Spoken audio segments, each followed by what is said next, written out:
Morning student, I am Gopi Kumar Srivastav. This is my first video of revision chapter 1, the Indian Constitution of Civics. In this chapter I am going to start the revision of civics. So let's start this chapter, the Indian Constitution. First we have to understand the meaning of democratic, which means equality, no king, only leader by the people. तो कोई राजा नहीं होगा, सिर्फ और सिर्फ लोगों के द्वारा चुना हुआ गवर्नमेंट होगा. नॉन गवर्नमेंट में तो होता है इनइक्वालिटी, जहाँ पे किंग और लीडर दोनों हो सकते हैं. तो ये कुछ बेसिक लिमिट है, but we are going to start its revision according to question answer of this chapter. Why does a democratic country need a constitution?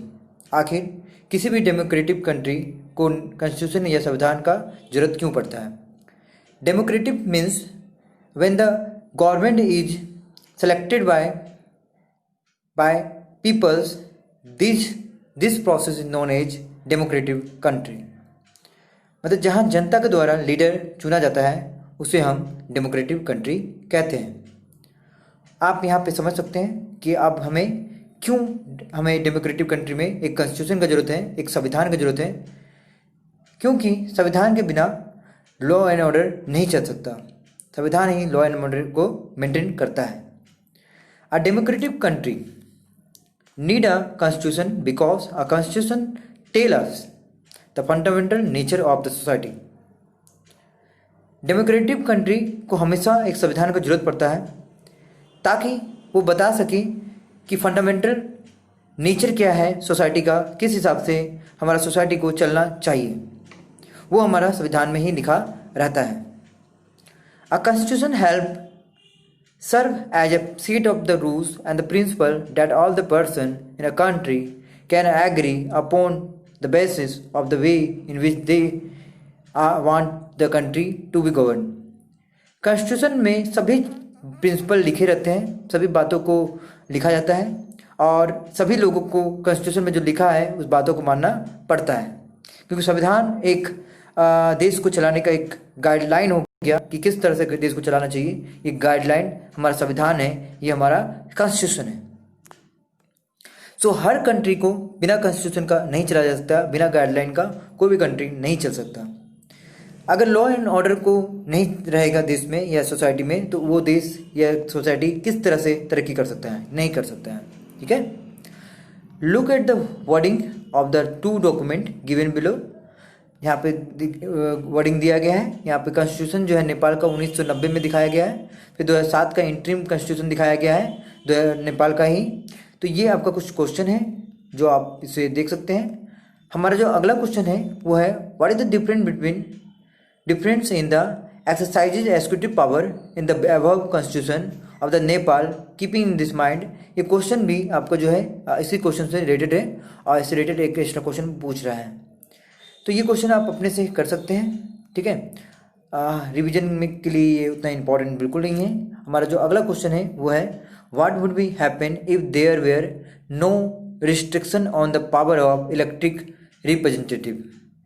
क्या होगा जब किसी लीडर को हम लोग बनाते हैं और वो लीडर हमारे अनुसार काम नहीं करता है, वो लीडर लीडर बनने के बाद पावर का गलत इस्तेमाल करे, तो क्या होगा देश में? चलिए हम लोग उस बात को भी समझते हैं. We have to understand when extraordinary power is in the hand of some person और some leader, it will be destroy our country if they use for self use. We have discussing about this question in the detailed manner. So let's understand this topic, this question. Start. If there were no restriction on the power of the elected representative, then मान लीजिए अगर कोई भी restriction नहीं होता है, these leader representatives might misuse their authority. अगर किसी भी नेता को अपने हिसाब से बोलेगा कि अगर चलाना है देश को, तो वो किसी भी तरह से देश को चला सकता है, बर्बाद भी कर सकता है, अपने यूज के लिए ही यूज करेगा अगर हम पूरा पावर उसी को दे दें. इसीलिए किसी भी नेता को पूरी पावर नहीं दिया जाता है. The miss use of authority can result in gross injustice and the miss management. किसी भी लीडर को अगर बहुत ज़्यादा पावर दिया जाए तो वो इनजस्टिस कर सकता है, अन्याय कर सकता है, वो देश को मिस मैनेजमेंट कर सकता है, अपने हिसाब से चला सकता है, रूल एंड जो लॉ एंड ऑर्डर है उसको भी अपने हिसाब से चला सकता है। In each of the following situation identify the minority, write one reason why you think that it is important to respect the view of the minority in the each of the situation. यहाँ पे लिखा हुआ है कि minority को हम लोग क्यों ध्यान देते हैं, उसका सिचुएशन क्या है, माइनॉरिटी के अंदर कौन से लोग आते हैं। माइनॉरिटी के अंदर वो लोग आते हैं जिनकी जनसंख्या कम होती है संख्या में। एक स्कूल है, in a school with 30 teacher 20 of them are male. अगर स्कूल में 30 टीचर में से 20 मेल है तो फीमेल जो है 10 है, अब वो जो कम रहेगा जो जनसंख्या फीमेल का वही माइनॉरिटी में आता है। तो आप माइनॉरिटी को समझ चुके होंगे। एक और एग्जाम्पल ले सकते हैं, in a city 5% of the population are Buddhist. और किसी भी एक शहर में 5% लोग बुद्धिस्ट में, बाकी सब किसी और जाति के हैं, किसी और धर्म के हैं। तो यहाँ ये दर्शाया जाता है कि ये जो बुद्धिज्म के जो रिलीजन है, जो धर्म है, वो लोग माइनॉरिटी के अंतर्गत आते हैं। फिर इस तरह से हमारा क्वेश्चन बढ़ते रहता है और यहाँ पे देख सकते हैं मैंने सारा कहानी बताया है। फिर हमारा की फीचर्स है फेडरलिज्म के बारे में, सेपरेशन ऑफ पावर के बारे में, फंडामेंटल राइट के बारे में, एलिमेंट्री आपका फॉर्म्स ऑफ गवर्नमेंट के बारे में। चलिए हम लोग इसको भी डिस्कस करते हैं। बट हमारा जो सबसे ज़्यादा इंपॉर्टेंट क्वेश्चन है वो why does country need a constitution, वो बहुत ही इंपॉर्टेंट क्वेश्चन है। आपको जो मैंने पहले क्वेश्चन जो बताया था आप उसे अच्छे से देखें। The federalism, the both the centre and the state have their respective power and they cooperate with each other. दोनों का, चाहे सेंट्रल लेवल में बोले या स्टेट लेवल में बोले, दोनों का क्या होता है, जो पावर होता है वो दे कोऑपरेट विद ईच अदर, दोनों एक दूसरे का साथ देते हैं और किसी पावर को एक साथ चलाते हैं। Keeping in view the unity and the integrity of the nation. Federalism का मतलब हो गया कि सेंट्रल लेवल में जो गवर्नमेंट है और जो स्टेट लेवल में गवर्नमेंट है वो अपने पावर को साथ में लेके चलते हैं, मतलब वो साथ गांठ बना के चलते हैं, देश की तरक्की में ही अपना पावर को लगाते हैं। ये नहीं कि सेंट्रल गवर्नमेंट कुछ अलग डिसीजन ले रहा है, स्टेट गवर्नमेंट कुछ अलग डिसीजन ले रहा है, तो वो फेडरलिज्म नहीं कहलाता। फेडरलिज्म का मतलब होता है जब दोनों का पावर या दोनों की बातें मैच करें। Separation of power, the separation of power are given to the legislatives, executives and the judiciary. It also act as a check and the balances. Separation of power का मतलब होता है हमारी जो ऑर्गन्स ऑफ द पार्लियामेंट है वो 3 तरह का होता है। There 3 types of organ. The first is the legislatives and the second is the executives and the third is judiciary. ये तीनों को पावर अलग अलग सेपरेशन किया गया है, सभी का अलग अलग पावर है और सभी एक दूसरे का अलग मतलब कि चेक कर सकते हैं आपस में कि कोई कहीं कोई गलत लॉ को या कानून को तो नहीं ला दिया। जैसे मान लीजिए अगर लेजिस्लेटिव ने किसी कानून को बनाया है तो जुडिशरी इसको चेक करेगा कि क्या ये सही है या नहीं। जुडिशरी मतलब court system, supreme court, district court, जो भी कोर्ट है वो सिस्टम हमारे जो अर्थव्यवस्था का न्याय सिस्टम है या जुडिशरी सिस्टम है उसको बैलेंस करके चलता है। फंडामेंटल राइट सबके लिए है।